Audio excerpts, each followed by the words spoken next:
வாழ்க்கையில ஒவ்வொருத்தருக்கும் ஒவ்வொரு விதமான துன்பம் இருக்கும். எந்தெந்த பிரச்சனைக்கு எப்படி தீர்வு கிடைக்கிறது, யாரை போய் வேண்டுறது, எந்த சாமி நமக்கு வழிகாட்டுன்றது பல பேருக்கு குழப்பமாவே இருக்கும். எந்த சாமியை பிடிச்சா நம்ம பிரச்சனை எல்லாம் தீரும்ன்றது பல பேரோட கேள்வியாகவும் இருக்கு. இன்னைக்கு அதை பற்றி தாங்க நம்ம வீடியோ பார்க்க போகிறோம். ஆத்ம நமஸ்தே, நான் உங்கள் வித்யா பேசுகிறேன். முதல் பிரச்சனை எல்லாருக்கும் இருக்கிறது பண பிரச்சனை. அந்த பணத்துக்கான தீர்வு, பணம் எப்போவுமே பெருகி கொண்டே இருக்கணும், எப்போவுமே எனக்கு வறுமை இருக்கவே கூடாது, நல்ல செல்வ செழிப்போடு என் வாழ்க்கை என் குடும்பம் நல்ல பொருளாதாரத்தோடு இருக்கணும்னு ஆசைப்படுறீங்கன்னா அப்போ நீங்கள் வீட்லேயே மகாலட்சுமி வழிபாடு பண்ணுங்கள். வெள்ளிக்கிழமை தோறும் நீங்கள் மகாலட்சுமி தாயாரை வழிபாடு பண்ணிட்டு வர்றதும், அதே மாதிரி வியாழக்கிழமையில் காலையில் 6 to 7 குரு ஹோரையில் நீங்கள் நெய் தீபம் ஏற்றிட்டு வாங்க. அதுவும் எப்படின்னா வெள்ளி விளக்கு, அதாவது சுக்கிரன் அம்சம் நிறைந்த வெள்ளி விளக்குல நெய் தீபம். நெய் என்பது குருவோட அம்சம் நிறைந்தது. அப்போ குருவும் சுக்கிரனும் நிறைந்திருக்கு பார்த்தீங்களா? அந்த அம்சத்தோட வியாழக்கிழமை காலையில் 6 to 7 குரு ஹோரையில் நீங்கள் விளக்கேற்று வழிபாடு பண்ணும்போது தங்கம் சேருங்க, அதே மாதிரி பணமும் பெருகும். இது மகாலட்சுமி தாயாரை வழிபாடு பண்ணணும். இந்த மாதிரி பண பிரச்சனையை தீர்வாகும். இதான் பார்த்தீங்கன்னா உடல் ஆரோக்கிய பிரச்சனை. அதாவது நம்மளுடைய உடல் ஆரோக்கியன்றது தாங்க நமக்கு முக்கியமாக இருக்குது. நம்ம என்னதான் பணம் சம்பாதிச்சாலும் சரி, நம்ம அந்த இடத்துல ஹெல்த்தியாக இல்லைன்னு வச்சுக்கோங்களேன், எல்லாமே சம்பாதிக்கிற பணம் எல்லாமே ஹாஸ்பிட்டலுக்கு போகுதில்ல. நம்ம ஹெல்த்தியாக இருந்தால் மட்டும்தானே நம்ம அந்த லைஃப்பை என்ஜாய் பண்ண முடியும். அப்படி உங்களுக்கு உடல் ஆரோக்கிய கோளாறுகள் ஏற்படுதுன்னா கண்டிப்பாக நீங்கள் ஆஞ்சநேயர் வழிபாடு பண்ணுங்க. சனிக்கிழமை தோறும் நீங்கள் ஆஞ்சநேயருக்கு வெண்ணெய் சாற்றி வழிபாடு பண்ணும்போது உங்களுடைய உடல் ஆரோக்கியம் மேம்படும்.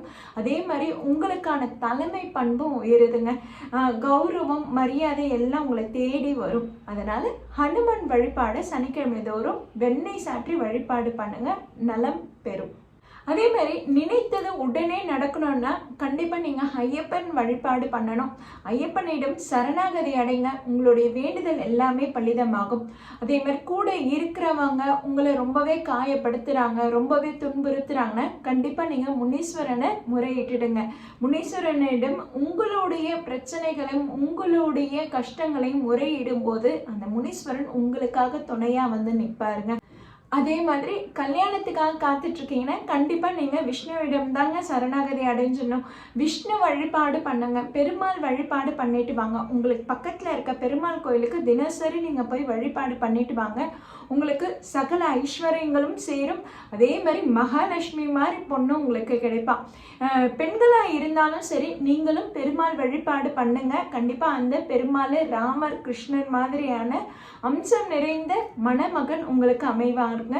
அதனால உங்களுக்கு பக்கத்தில் இருக்கிற பெருமாள் கோயிலுக்கு போய் தினசரி நீங்கள் வழிபாடு பண்ணிட்டு வாங்க. முடிஞ்சால் துளசி மாலை சாற்றுங்க. அதே மாதிரி பார்த்தீங்கன்னா அங்கே இருக்கிற ஹனுமனுக்கு நீங்கள் வெண்ணெய் சாற்றி வழிபாடு பண்ணுங்க. ஆண்டாள் தேவிக்கு வளையல் சாற்றி வழிபாடு பண்ணுங்க. இந்த மாதிரி நீங்கள் தொடர்ந்து வழிபாடு பண்ணும்போது சீக்கிரமாக உங்களுக்கு திருமணம் நடைபெறும்.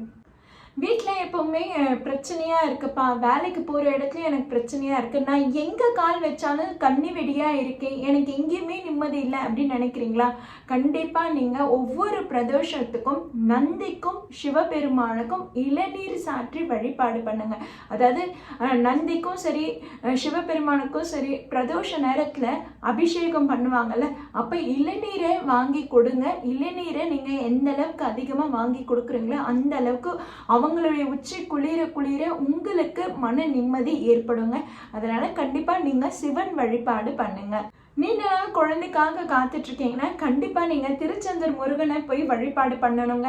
திருச்செந்தூர் முருகனை போய் வழிபாடு பண்ண முடியலனாலும் பரவாயில்ல, உங்களுக்கு பக்கத்தில் இருக்கிற முருகர் கோயிலுக்கு போய் செவ்வாய்க்கிழமை தோறும் 6 நெய் தீபம் ஏற்றி வழிபாடு பண்ணுங்க.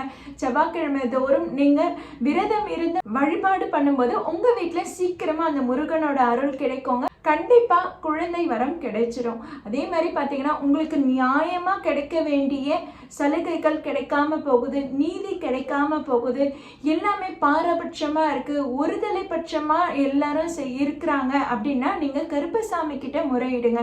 அதே மாதிரி கருப்பசாமி உங்களுக்கு பழக்கம் இல்லைனாலும் சரி, உங்க ஊர் எல்லை சாமி கிட்ட, ஊர் காவல் தெய்வம் கிட்ட நீங்க முறையிடும் போது அவங்க உங்களுக்கு துணையா இருப்பாங்க.